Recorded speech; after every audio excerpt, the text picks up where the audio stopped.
नमस्कार, हमारी खास पेशकश 3 देख रहे हैं आप। आपके साथ हूं मैं नेहा बाथर, मेरी सहयोगी श्वेता झा, मीनाक्षी कांडवाल भी इस खास पेशकश में मौजूद है। अगले 1 घंटे तक हम आपको दिखाएंगे देश और दुनिया की हर वो बड़ी खबर जिसका सीधा सरोकार आपसे है। 1 घंटे तक इस बुलेटिन में बताएंगे आखिर क्यों पड़ोसी देश की बेचैनी बढ़ गई है। एक तरफ पाकिस्तान परेशान है, दूसरी ओर चीन की चिंता बढ़ रही है।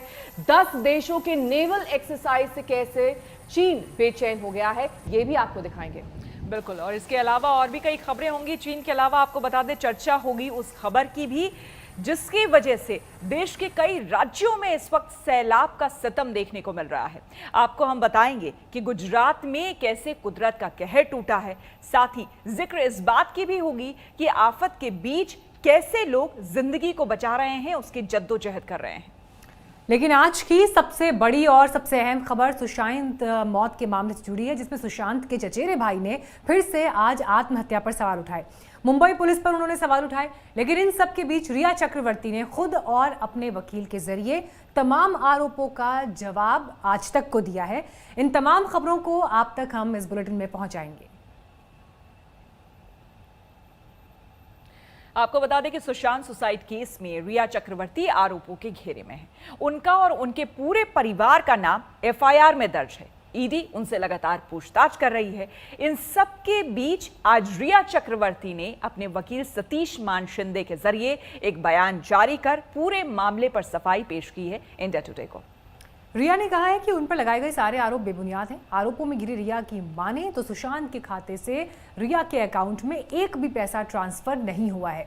आपको हम ये भी बता देते हैं कि इस पूरे एक्सप्लेनेशन में रिया चक्रवर्ती ने क्या कहा है। दरअसल इंडिया टुडे मैगजीन को एक इंटरव्यू दिया है रिया चक्रवर्ती के वकील ने, जिसमें उन्होंने इन तमाम आरोपों पर रिया का पक्ष खुलकर जाहिर किया है।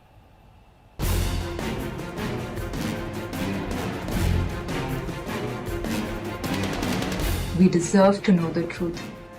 We deserve justice for Sushant. CBI को इस जांच को बहुत तेजी से घटना का पूरे तौर पर पर्दाफाश हो, जो दोषी है वो गिरफ्तार हो और कोई निर्दोष न फंसे, ये हम लोग। एक्टर सुशांत सिंह राजपूत का परिवार कर रहा है इंसाफ की मांग। इन सब के निशाने पर है सुशांत की गर्लफ्रेंड रिया चक्रवर्ती। आरोप है कि रिया से दोस्ती सुशांत की जिंदगी पर भारी पड़ गई। इस पूरे मामले में रिया का पक्ष क्या है, ये जानने के लिए इंडिया टुडे ने रिया चक्रवर्ती के वकील सतीश मान शिंदे से बात की। सुशांत और रिया के रिश्तों से लेकर पैसे की हेराफेरी तक के आरोपों पर हर सवाल रिया के वकील से किए गए। सुशांत के परिवार के आरोप पर क्या कहेंगे? उनका आरोप है कि रिया ने सुशांत के पैसे अपने अकाउंट में ट्रांसफर करवाए। ये पूरी तरह से बकवास है। 27 जुलाई 2020 तक सुशांत के परिवार से किसी शख्स ने मुंबई पुलिस या किसी दूसरी अथॉरिटी के सामने आरोप नहीं लगाए। रिया ने आत्महत्या, पैसे की हेराफेरी और दूसरे दुरुपयोग जैसे आरोपों से इनकार किया है। मुंबई पुलिस और प्रवर्तन निदेशालय को रिया के वित्तीय दस्तावेज सौंप दिए गए हैं। रिया को सुशांत के खाते से कुछ भी नहीं मिला है। उसके सभी इनकम टैक्स रिटर्न को पुलिस और प्रवर्तन निदेशालय ने जांच किया है। किसी ने रिया के खिलाफ कुछ भी गलत नहीं पाया। सुशांत के परिवार का ये भी आरोप है कि जब रिया चक्रवर्ती ने सुशांत को पूरी तरह से बर्बाद कर दिया तो 8 जून को सुशांत का घर छोड़ दिया। यही सवाल रिया चक्रवर्ती के वकील सतीश मान शिंदे से भी हमने किया। किन हालातों में रिया ने सुशांत के घर को 8 जून को छोड़ा? सुशांत अपने परिवार को लगातार फोन कर रहे थे। सुशांत ने अपने परिवार को बताया कि वो आकर उनसे मिले। कई दिनों तक फोन पर होने के बाद सुशांत की बहन मीतू आकर रहने को तैयार हुई। 18 जून 2020 को मीतू सुशांत के घर आने को राजी हो गई। इसके बाद सुशांत ने रिया से कहा कि कुछ पल के लिए उसे परिवार के साथ छोड़ दें। रिया को अक्सर पैनिक अटैक होता था। सुशांत के व्यवहार ने रिया की समस्या को और बढ़ा दिया। भले ही रिया अपने परिवार को देखना चाहती थी, लेकिन वो सुशांत को बिल्कुल छोड़ना नहीं चाहती थी। 8 जून 2020 को ही रिया ने डॉक्टर सुशांत वॉकर के साथ खुद का एक थेरेपी सत्र आयोजित करने की व्यवस्था की थी और सुशांत से अनुरोध किया था कि डॉक्टर से दिखाने के बाद उसे छोड़ दे। लेकिन सुशांत ने कहा कि मीतू के आने से पहले तुरंत वहां से चली जाए। रिया बूझे मन से चली गई और साथ में सुशांत को कहा कि अगर उसे कोई जरूरत हो तो वो उसे और उसके भाई को बताए। रिया के वकील को लगता है इस मामले में राजनीति हावी हो गई है, लेकिन सुशांत के पिता के वकील का कहना है कि राजनीति उनकी तरफ से नहीं हुई है। क्या आपको लगता है कि इस मामले में राजनीति हावी हो गई है, रिया इसकी शिकार हो गई है? हाँ बिल्कुल, सुप्रीम कोर्ट में 11 अगस्त की सुनवाई में जिस तरह से कमेंट किए गए उससे साफ होता है कि इस मामले में राजनीति ज्यादा है और सच्चाई कम। बिहार में चुनाव को देखते हुए ज्यादातर राजनेता फायदा उठाना चाहते हैं। सतीश मान शिंदे ने ये भी साफ किया कि रिया को सीबीआई जांच से कोई आपत्ति नहीं है। सीबीआई जांच अभी भी चाहती है। रिया ने हमेशा से कहा कि निष्पक्ष जांच के जरिए सच सामने आना चाहिए। उसने सुप्रीम कोर्ट में जो याचिका दी है उसमें कहा गया है कि गृह मंत्री अमित शाह से सीबीआई जांच की मांग की गई है। सुप्रीम कोर्ट से रिया ने खुद कहा है कि अगर सुप्रीम कोर्ट इस मामले को सीबीआई को देती है तो उसे कोई आपत्ति नहीं है। बिहार सरकार की सिफारिश पर सीबीआई के हाथ में मामला जा चुका है, लेकिन साथ ही सुप्रीम कोर्ट में महाराष्ट्र सरकार की याचिका लंबित है कि सीबीआई जांच हो या नहीं। ऐसे में सुशांत की मर्डर मिस्ट्री फिलहाल उलझी हुई है। किरण तारे के साथ आज तक ब्यूरो। तो एक तरफ रिया अपने ऊपर लग रहे आरोपों को लेकर सफाई दे रही हैं, दूसरी ओर सुशांत के परिवार वालों ने फिर से नए सिरे से सवालों की एक झड़ी लगा दी है। सुशांत के चचेरे भाई नीरज सिंह बबलू ने मुंबई पुलिस पर निशाना साधा। जांच के तौर तरीकों पर उन्होंने सवाल उठाए। बिल्कुल, और लगातार परिवार वाले ये कह भी रहे हैं कि मुंबई पुलिस जिस तरह से जांच कर रही है वो सवालों के घेरे में है। उन्होंने यहाँ तक आशंका जता दी है कि गवाहों की हत्या तक की जा सकती है। एक सुसाइड केस में मिस्ट्री ही मिस्ट्री। एक सुसाइड केस में अब तक सच का इंतजार, और उसी एक सुसाइड का कौन है गुनहगार? ऐसे कई सवाल हैं जो सुशांत सिंह राजपूत की सुसाइड मिस्ट्री में पूछे जा रहे हैं। घर वाले लगातार मुंबई पुलिस पर उंगली उठा रही हैं। ईडी उन चेहरों से पूछताछ में जुटी है जो किसी न किसी रूप में सुशांत। अब तक ईडी रिया चक्रवर्ती से, उसके भाई शोविक से, पिता इंद्रजीत चक्रवर्ती से पूछताछ कर चुकी है। रिया के सीए, सुशांत के सीए से सवाल जवाब हो चुका है। सुशांत की बहन मीतू का बयान भी ईडी दर्ज कर चुकी है, और अब जांच एजेंसी ने सुशांत के पिता के सिंह के बयान दर्ज किए हैं। सुशांत के सुसाइड के बाद से सुशांत के पिता और पूरा परिवार कई गंभीर आरोप लगा चुके हैं। सवालों के घेरे में है रिया चक्रवर्ती, उसका पूरा परिवार और कई वो चेहरे जो सुशांत के आखिरी वक्त में उसके करीब। 14 जून को सुशांत ने सुसाइड किया था। तब से अब तक मुंबई पुलिस 55 से ज्यादा लोगों से पूछताछ कर चुकी है, लेकिन बिहार पुलिस और सुशांत के परिजन सुसाइड की थ्योरी पर ही सवाल उठा रहे हैं। इन दोषी से पूछताछ करना चाहिए। उनसे तो आप शुरुआती पूछताछ नहीं की, जो घर का स्टाफ है अब सबसे पहले उनसे पूछताछ करना चाहिए। उनको कस्टडी में लेना चाहिए कि तुमने पंखे से उतार कैसे दिया। अगर पंखे में उसने फांसी लगा लिया, तुमने किसके परमिशन से बॉडी उतार दिया? ये सबसे महत्वपूर्ण सवाल है। वीडियो नहीं बना, इसका कौन सा प्रूफ है कि उसने फांसी लगाया? मैं तो कह रहा हूं गला दाब के मार दिया गया, बेल्ट से फीता लगा के मार दिया गया। तमाम चीजें जांच का विषय है। अगर आप कह रहे हैं कि सारा फुटेज लाए, सारा वीडियो बनाए, तो पंखे पे लटका हुआ है, इसका वीडियो कहां है? इसका फोटो कहां है? 2 महीने बाद भी सुसाइड केस में कई राज से पर्दा नहीं हट पाए हैं। इन सब के बीच घर वाले शव को सीलिंग से उतारने के तौर तरीकों और पोस्टमार्टम पर भी सवाल उठा रहे हैं। पूछ रहे हैं कि सुसाइड के वक्त हरे रंग के कपड़े की मिस्ट्री क्या है।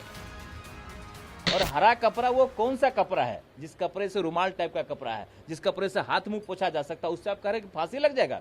वो हरा कुर्ता है या शर्ट है या किसी का दुपट्टा है या चादर है, ये अभी तक क्लियर नहीं हुआ। ये तमाम चीजें जांच का विषय बिल्कुल नहीं दिखाया गया। उस कमरे को सील करना चाहिए, कमरा तक सील नहीं किया गया। बाद में मैं फोटो देख रहा हूँ, किसी चैनल पर देख रहा था कि उसको रंग पेंट कर दिया गया है।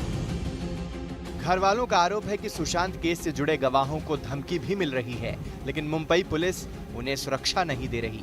ऐसे ही आरोपों का हवाला देकर परिजन कह रहे हैं कि मुंबई पुलिस की जांच पर उन्हें भरोसा नहीं। जिस तरह से वहाँ का माहौल बना हुआ है, जो गवाह है वो कुछ बोलने से डरता है, तो कहीं न कहीं एक असुरक्षा का माहौल वहाँ बना हुआ है। तो हम चाहेंगे कि मुंबई पुलिस से हम आग्रह भी करते हैं कि जो इस तरह के विटनेस है उनको आप सुरक्षा देने का काम करें, और जो भी तथ्य है उनको छेड़छाड़ न करके उनको बचाने का काम करें। ये सबसे आवश्यक है, ताकि आने वाले दिन में सीबीआई को सुविधा पहुँच सके। सीबीआई अगर आती है जाँच को, तो उनको गवाह मिल सके, उनको सबूतें मिल सके। ऐसा न हो कि गवाह भी खत्म हो जाए और सबूत भी नष्ट हो जाए। अभी सीबीआई की जांच पर सुप्रीम कोर्ट से फैसला आना बाकी है, लेकिन घर वाले यकीन कर रहे हैं कि केंद्रीय एजेंसी की जांच से ही दूध का दूध और पानी का पानी होगा। बहन श्वेता सिंह कीर्ति लगातार मुहिम चला रही हैं। अब उन्होंने ट्वीट कर अपील सुप्रीम कोर्ट से जल्द फैसले के लिए प्रार्थना कर रही हूँ। हम लोगों को काफी उम्मीदें हैं और इसके लिए इंतजार कर रहे हैं। हर मिनट की देरी से दिल टूट रहा है। सीबीआई वैसे एक्शन में है। ईडी भी सवालों की लंबी फहरिस्त के साथ रिया के करीबियों से पूछताछ कर चुकी है या फिर उन्हें बुला चुकी है। पटना से रोहित सिंह और दिल्ली से मुनीश पांडे के साथ दिव्येश सिंह, मुंबई, आज तक। सुशांत केस में आरोप प्रत्यारोप की खबरों के बाद अब बात करते हैं देश में सैलाब से हाहाकार की। देश के कई राज्यों में बाढ़ और बारिश ने हाहाकार मचा दिया है। हालात इतने खराब हो गए हैं कि लोग किसी तरह से जिंदगी बचाने की जद्दोजहद में लगे हैं। बिल्कुल, और तस्वीरों से साफ होता है कैसे मूसलाधार बारिश के बाद जिंदगी किसी जंग से कम नहीं है। नदियों का लगातार जलस्तर बढ़ रहा है, कई गांव डूब रहे हैं, लोगों को कई ऐसी जगहों पर सड़कें पार करनी पड़ती हैं जहां पर मीनाक्षी पुल तक नहीं होता है। बिल्कुल नहीं, आपने ठीक कहा। और ऐसी ही कुछ तस्वीरें जो हमारे पास अलग अलग हिस्सों से देश की आई हैं, बुल्ढाना, बुलंदशहर, इन तमाम शहरों में कैसे बाढ़ मुसीबत बन गई है, ये देखना चाहिए। कहीं लहरों की वजह से जान पर बनाई तूफानी लहरों ने मकान को जमींदोज कर दिया। संकट से निकालने के लिए मदद को आगे आए हाथ, ही जान पर खिलवाड़ करते दिखे युवक। देश के अलग अलग हिस्से से आई ये हाहाकारी तस्वीरें बाढ़ के हालात बता रही हैं। गुजरात, राजस्थान, महाराष्ट्र, बिहार समेत कई राज्य बाढ़ और बारिश की दोहरी मार झेल रहे हैं, तो पहाड़ों पर भी भारी बारिश का गंभीर असर दिखने लगा है। सबसे पहले आपको दिखाते हैं महाराष्ट्र के बुल्ढाना की तस्वीरें। जब पानी की लहरें बेकाबू होती है तो कुछ ऐसा ही मंजर सामने आता है। जब मानसूनी बारिश से नदियों में उफान आता है तो कुछ ऐसी ही आफत आती है। ये वीडियो महाराष्ट्र के बुल्ढाना जिले का है। चिखाली तहसील के पंगारी केसापुर सड़क मार्ग पर उस वक्त 3 बाइक सवारों की जान आफत में आ गई जब वो पानी में डूबे पुल को पार करने की कोशिश कर रहे थे। तीनों युवक तो बच गए, लेकिन उनकी बाइक पानी में बह गई। एक बार फिर इस वीडियो को गौर से देखिए। पिछले 4 दिनों से लगातार बारिश से नदी उफान पर है। पुल के ऊपर से पानी बह रहा है। पुल के दोनों तरफ लोग खड़े हैं। किसी की हिम्मत नहीं हो रही पुल पार करने की। तभी बाइक से 3 युवक पुल पार करने की कोशिश करते नजर आते हैं, लेकिन थोड़ी दूरी के बाद ही बाइक तेज पानी के बहाव में फंस जाती है। बाइक का संतुलन बिगड़ जाता है। तीनों युवक बाइक को किसी तरह खींचकर वापस ले जाने की कोशिश करते हैं, लेकिन पानी का बहाव इतना तेज था कि बाइक बह जाती है। महाराष्ट्र के कई जिलों में पिछले कुछ दिनों से लगातार बारिश हो रही है। मौसम विभाग ने पश्चिम महाराष्ट्र के कोल्हापुर और सतारा जिले के लिए ऑरेंज अलर्ट जारी किया है। मौसम विभाग के मुताबिक आज और कल इन जिलों में भारी से बहुत भारी बारिश हो सकती है। जोधपुर में इस ट्रैक्टर की हालत देखिए। एक किसान अपने ट्रैक्टर पर मजदूरों को लेकर जा रहा था, तभी पानी भर चुके रास्ते से गुजरना उसे भारी पड़ गया। ट्रैक्टर पलटकर पानी में डूब गया। उस पर 5 महिलाएं बैठी हुई थीं। खबर मिलते ही आसपास के लोग मौके पर पहुंचे। फौरन रेस्क्यू ऑपरेशन शुरू किया। ग्रामीणों ने सही समय पर पहुंचकर ट्रैक्टर पर सवार सभी लोगों को बचा लिया, लेकिन हालत ऐसी थी कि ट्रैक्टर को निकालने के लिए जेसीबी को मंगाना पड़ा। काफी मशक्कत के बाद ट्रैक्टर को जेसीबी की मदद से लिफ्ट किया गया। अब आप यूपी के बुलंदशहर की ये डरावनी तस्वीर देखिए। गंगा का गुस्सा कहर बनकर टूटा है। जब लहरों ने किनारों की कटान शुरू की तो बड़ा संकट मंडराने लगा। देखिए इस गोदाम का हिस्सा कैसे चंद सेकंड के अंदर लहरों में समा गया। ये गोदाम बाढ़ नियंत्रण के दौरान सामान रखने के लिए बनाया गया था, लेकिन गंगा की उफनती नहरों के आगे ये बेदम हो गया। ईंट की दीवार भरभराकर गिर गई। ओडिशा में महानदी में जब खतरा बढ़ा तो हीराकुंड डैम के 12 और गेट खोलने पड़े। इस जलाशय की क्षमता 630 फीट पानी की है। वर्तमान हालात ये हैं कि इसमें पानी का स्तर 615.41 फीट तक पहुंच चुका है। लिहाजा डैम पर दबाव लगातार बढ़ रहा है।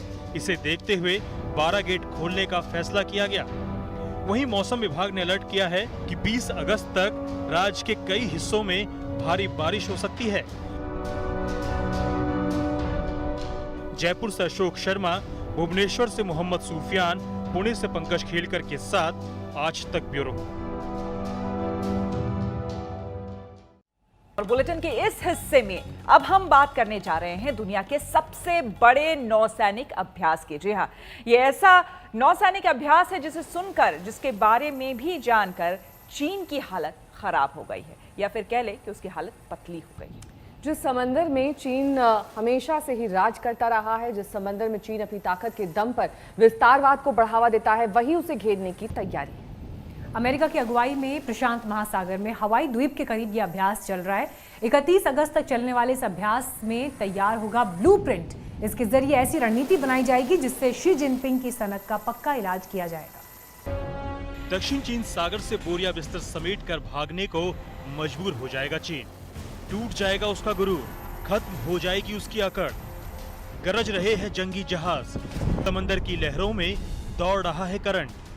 प्रशांत महासागर में अमेरिका के हवाई द्वीप पर एक नहीं, दो नहीं, 10 देशों के साझा नौसैनिक अभ्यास ने बीजिंग के लिए खतरे की घंटी बजा दी है। चीन को समंदर में ही डुबोने का पूरा प्लान तैयार है। शी जिनपिंग की विस्तारवादी नीति पर फुल स्टॉप लगाने का खाका बन चुका है और इसकी झलक Rim of the Pacific exercise यानी रिमपैक में दिख रहा है। अमेरिका की अगुवाई में सबसे बड़े सैन्य अभ्यास में वो रणनीति बन रही है जिससे दक्षिण चीन सागर में चीन के इरादे पर पानी फिर जाएगा। यूएस पैसिफिक फ्लीट के कमांडर एडम जॉन एक्विलिनो ने कहा, रिमपैक समान विचारधारा वाले देशों के लिए आपसी समर्थन बढ़ाने, इंडो पैसिफिक को स्वतंत्र और मुक्त रखने के लिए हमारे सामूहिक संकल्प को प्रदर्शित करने का एक अनूठा मौका है। दक्षिण चीन सागर में चीन अपनी हेकड़ी दिखाकर पड़ोसी देशों को जिस तरीके से परेशान कर रहा है, उसकी इस हेकड़ी का जवाब देने के लिए अमेरिका ने एक बड़ी तैयारी कर ली है। प्रशांत महासागर में अमेरिका ने नौसैनिक एक्सरसाइज करना शुरू कर दिया है, जिसका साफ मकसद है कि चीन की हेकड़ी को समाप्त करना। 10 देशों के साथ मिलकर के अमेरिका ये पूरी एक्सरसाइज कर रहा है। ये चीन को ललकार है, ये चीन के खिलाफ सबसे बड़ा ऑपरेशन है। कोरोना के संक्रमण काल में भी प्रशांत महासागर में होने वाले इस नौसैनिक अभ्यास में 10 देश हिस्सा ले रहे हैं। 22 जंगी जहाज अपनी ताकत की नुमाइश कर रहे हैं। एक सबमरीन भी इस अभ्यास का हिस्सा है, जबकि कई लड़ाकू जहाज अपनी गरज से चीन के कान फाड़ रहे हैं। इस नौसैनिक अभ्यास में 5300 जाबाज हिस्सा ले रहे हैं। इस रिमपैक में 10 राष्ट्र, जिसमें 22 नौसेना के शिप्स, एक सबमरीन, 5300 पर्सनेल ये रिमपैक का एक्सरसाइज में हिस्सा लेंगे और ये एक्सरसाइज चलेगा 17 अगस्त से लेके 31 अगस्त तक। ये बहुत ही महत्वपूर्ण कदम है और बहुत ही अच्छा कदम है अमेरिका के द्वारा। ऐसा नहीं है कि चीन रिमपैक का हिस्सा नहीं रहा। 2014 और 2016 में चीन भी रिमपैक में शामिल था, लेकिन हर 2 साल पर होने वाले इस सैन्य अभ्यास में 2018 से ही चीन को आउट कर दिया गया। कोरोना वायरस की वजह से चीन से अमेरिका खफा है, जिसका खामियाजा चीन को आज नहीं तो कल भुगतना ही होगा। दुनिया के सबसे खतरनाक नौसैनिक अभ्यास की शुरुआत अमेरिका ने 1971 में पहली बार rim of the Pacific exercise यानी रिमपैक की शुरुआत हुई। यह दुनिया का सबसे बड़ा अंतर्राष्ट्रीय सैन्य अभ्यास है। इस बार 27वां नौसैनिक अभ्यास हो रहा है। चीन हमेशा से ही करीब करीब पूरे दक्षिण चीन सागर पर अपना दावा करता रहा है, जबकि वियतनाम, फिलीपींस, मलेशिया, ब्रुनेई और ताइवान ने लगातार विरोध दर्ज कराया है। इस विवादित क्षेत्र के कई द्वीपों पर चीन ने सैन्य अड्डा बना लिया है। कई कृत्रिम द्वीपों का निर्माण किया गया। चीन की इसी हनक को शांत करने के लिए दुनिया के बाकी देशों ने हाथ मिला लिया है। रिमपैक में इस बार Australia, Brunei, Canada, France, Japan, दक्षिण Korea, New Zealand, Philippines, Singapore, America जैसे देश शामिल हैं।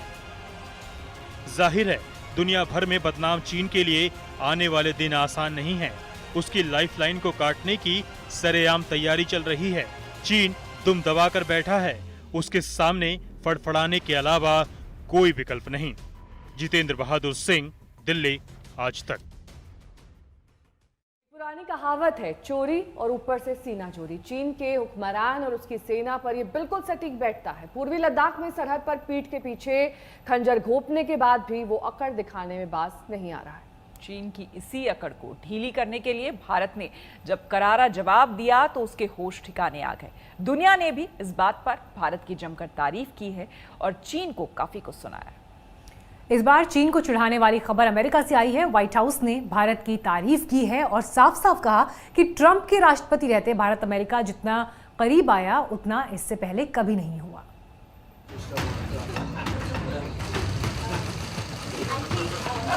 ये दोस्ती चीन को चुभ रही है। ये दोस्ती चीन के लिए काल बन गई है। इस दोस्ती से पड़ोसी दुश्मन परेशान हैं। जैसे जैसे भारत और अमेरिका करीब आ रहा है, चीन की धड़कनें तेज होती जा रही हैं। उसे चौतरफा घिरने का डर सता रहा है। डर के साए में ही इन दिनों चीन के राष्ट्रपति शी जिनपिंग की सुबह हो रही है और शाम ढल रही है। अमेरिका ने पहले ही चीन के सुपर पावर बनने के सपने को तार-तार कर दिया और भारत के साथ दोस्ती के रिश्ते की डोर को मजबूत करके शी जिनपिंग को सख्त संदेश बार बार दिया है। कोरोना वायरस की वजह से ट्रंप कई बार चीन पर निशाना साध चुके हैं। My question is, have you seen anything at this point that gives you a high degree of confidence that the Wuhan Institute of Virology was the origin of this virus? Yes, I have. चीन को इस बार ताजा झटका तब लगा जब white house ने भारत की तारीफ में कसीदे पढ़े। व्हाइट हाउस की राष्ट्रीय सुरक्षा परिषद के एक वरिष्ठ अधिकारी ने कहा, राष्ट्रपति ट्रंप ने पिछले 3-3.5 वर्षों में अमेरिका भारत संबंधों को प्राथमिकता दी है और साझेदारी के सभी पहलुओं का विस्तार करने के लिए काम किया है। ट्रंप प्रशासन ने भारत के साथ अमेरिकी संबंधों को बढ़ाया है और हमारी बढ़ती साझेदारी को किसी भी दूसरे अमेरिकी प्रशासन में नहीं देखा गया है। इतना ही नहीं, व्हाइट हाउस के अधिकारी ने कहा कि ट्रंप ने भारत को पहला गैर संधि सहयोगी बनने की पेशकश भी की है।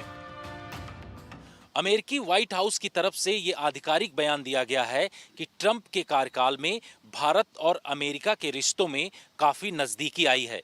ये नजदीकी दूसरे राष्ट्रपति के कार्यकाल में नहीं देखी गई थी। जिस तरीके से प्रधानमंत्री नरेंद्र मोदी और ट्रंप की केमिस्ट्री इस वक्त मिल रही है, उससे साफ जाहिर हो रहा है कि पिछले 3.5 सालों में अमेरिका से भारत के अच्छे संबंध रहे हैं, जिसका आने वाले समय में बेहतर परिणाम भी देखा जाएगा। इसमें कोई शक नहीं कि अमेरिका के साथ भारत के रिश्ते काफी गहरे हुए हैं। व्हाइट हाउस ने तारीफ करते हुए ट्रंप के फरवरी में हुए भारत के दौरे का भी जिक्र किया। साथ ही पीएम मोदी के अमेरिका के ह्यूस्टन में हाउडी मोदी दौरे को भी याद किया। जाहिर है इन बातों को सुनकर चीन को मिर्ची लगी होगी, लेकिन ड्रैगन को अभी झटका लगना और बाकी था। अमेरिका ने इंडो पैसिफिक क्षेत्र में भारत के साथ रणनीति रिश्ते की चर्चा करके चीन की चौधराहट पर जबरदस्त चोट किया। व्हाइट हाउस ने क्वाड का भी जिक्र करके चीन को बता दिया कि दक्षिण चीन सागर में उसके मंसूबे सपने में भी पूरे नहीं होने वाले। हमने सितंबर 2019 में पहली बार 4 विदेश मंत्रियों की बैठक के साथ अमेरिका, भारत, ऑस्ट्रेलिया और जापान के बीच चतुर्भुज परामर्श को बढ़ावा दिया है। भारत और अमेरिका के बीच कूटनीतिक, राजनीतिक, आर्थिक गठजोड़ के साथ सैन्य मोर्चे पर भी गंभीरता से काम चल रहा है। व्हाइट हाउस की इन बातों को सुनकर यकीन मानिए चीन का दिल बैठ जाएगा। ट्रंप प्रशासन के तहत अमेरिका भारत के लिए दूसरा सबसे बड़ा हथियार आपूर्तिकर्ता बन गया है, जो करीब 1 दशक पहले तक ना के बराबर था। वो आज 20 बिलियन अमेरिकी डॉलर हो गया है। साल की शुरुआत में अमेरिका और भारत के बीच 3 बिलियन डॉलर की डील हुई, जिसमें MH-60R नौसेना हेलीकॉप्टर और अतिरिक्त AH-64 अपाचे लड़ाकू हेलीकॉप्टर शामिल है। मौजूदा वक्त में व्हाइट हाउस के इन बयानों को भले ही कई लोग इसे सियासी चश्मे से देखेंगे, क्योंकि नवंबर में अमेरिका में चुनाव होने हैं और भारतीय समुदाय का वोट ट्रंप के लिए ट्रंप कार्ड साबित हो सकता है। लेकिन इसमें कोई शक नहीं कि दुनिया के सबसे बड़े लोकतंत्र और सबसे पुराने लोकतंत्र के बीच की दोस्ती चीन को नहीं बच रही है। पूर्वी लद्दाख में सरहद पर गुस्ताखी करके चीन भारत और अमेरिका के चक्रव्यूह में फंस गया है। जितेंद्र बहादुर सिंह, दिल्ली, आज तक। सवाल सिर्फ चीन का ही नहीं है, बल्कि हमारा एक और पड़ोसी पाकिस्तान भी दुश्मनी की आग में जल रहा है। आतंक के रास्ते अपने नापाक मंसूबों को अंजाम देने में लगा रहता है। प्रोपेगेंडा के जरिए भारत के खिलाफ साजिश रचना रहता है। श्वेता, बिल्कुल, लेकिन भारत की तैयारी के सामने हर बार उसे मुंह की खानी पड़ती है। बात चाहे कूटनीतिक मोर्चे की ही क्यों ना हो, मजहब के नाम पर इस्लामिक देशों को भड़काने वाले इमरान खान को सऊदी अरब ने ही झटका दे दिया है। सऊदी अरब ने दरअसल पाकिस्तान की जो तेल सप्लाई है उसे रोक दिया है, अरबों का कर्ज वापस मांग लिया है। तो वहीं पाकिस्तान के आर्मी चीफ अब मदद की गुहार लगाने के लिए सऊदी पहुंच गए हैं। पाकिस्तान सऊदी अरब से मदद की मिन्नतें करने को मजबूर। सऊदी अरब के साथ भारत का दोस्ताना रिश्ता अब पाकिस्तान को जलाने लगा है। पाकिस्तान की सेना के चीफ जनरल कमर जावेद बाजवा कल भागे भागे सऊदी अरब पहुंचे हैं, तो इसके पीछे बड़ी वजह भारत और सऊदी के बीच बढ़ती दोस्ती ही है। हाँ, कश्मीर से अनुच्छेद 370 हटाए जाने को लेकर भारत के खिलाफ सऊदी अरब की मदद से पाकिस्तान दुनिया में माहौल खड़ा करना चाहता था। पाकिस्तान चाहता था कि इस्लामिक देशों के संगठन ऑर्गेनाइजेशन ऑफ इस्लामिक कोऑपरेशन यानी OIC में इसे लेकर भारत के खिलाफ कोई प्रस्ताव पास हो, लेकिन पाकिस्तान के इस नापाक अभियान में सऊदी अरब ने शामिल होने से इनकार कर दिया, जिससे कश्मीर पर पाकिस्तान की साजिश चित हो गई।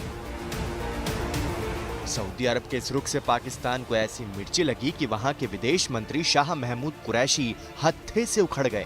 गुस्से में शाह महमूद कुरैशी ने ऐसी बातें कह दी जिससे पाकिस्तान से नाराज सऊदी अरब ने पाकिस्तान की आर्थिक लाइफलाइन काटने की धमकी दे दी। सऊदी अरब ने क्या किया ये हम बताएंगे, लेकिन पहले आपको दिखाते हैं शाह महमूद कुरैशी ने क्या कहा था।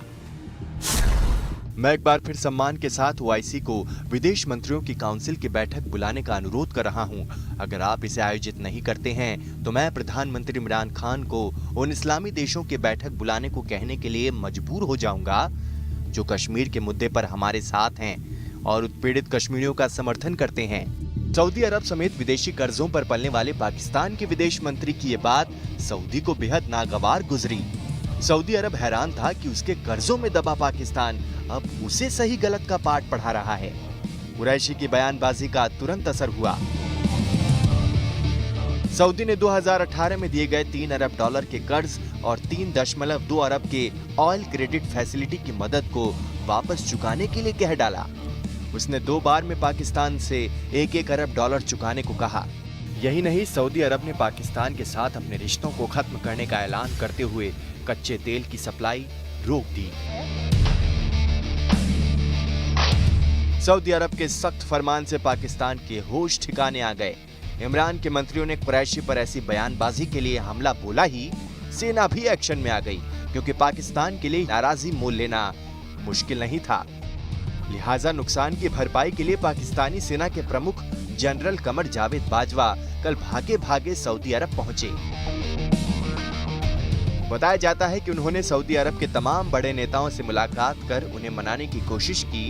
हालांकि बाद में बयान जारी कर बताया गया कि ये दौरा पहले से तय था और इस पर सेना से संबंधित मुद्दों पर ही बातचीत हुई। बाजवा की कोशिशों से कितना फर्क पड़ेगा ये तो बाद में पता चलेगा, लेकिन साफ है कि भारत के खिलाफ अभियान चलाने वाला पाकिस्तान दुनिया की कूटनीति में किनारे पड़ता जा रहा है। यही नहीं, सऊदी अरब को नाराज करने की वजह से शाह महमूद कुरैशी की कुर्सी भी खतरे में पड़ गई है। आज तक ब्यूरो।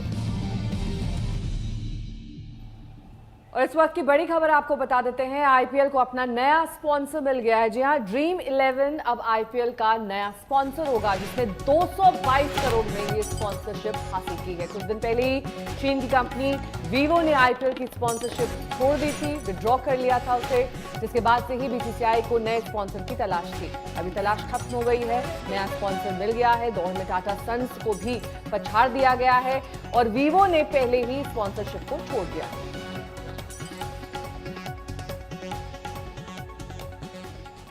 और शास्त्रीय संगीत के प्रसिद्ध गायक पंडित जसराज का अंतिम संस्कार मुंबई में राजकीय सम्मान के साथ किया जाएगा। दरअसल पंडित जसराज का सोमवार को 90 साल की उम्र में अमेरिका के न्यू जर्सी में निधन हो गया था। अंतिम संस्कार बुधवार शाम या फिर गुरुवार को होने की संभावना है। पंडित जसराज को हमारी तरफ से ये श्रद्धांजलि। नमस्कार, मैं हूं अंजना ओम कश्यप। हमें उम्मीद है ये वीडियो आपको पसंद आया होगा। लेटेस्ट खबरों के लिए यूं ही देखते रहिए आज तक, और इस वीडियो के पसंद आने पर लाइक, शेयर एंड सब्सक्राइब करना ना भूलें।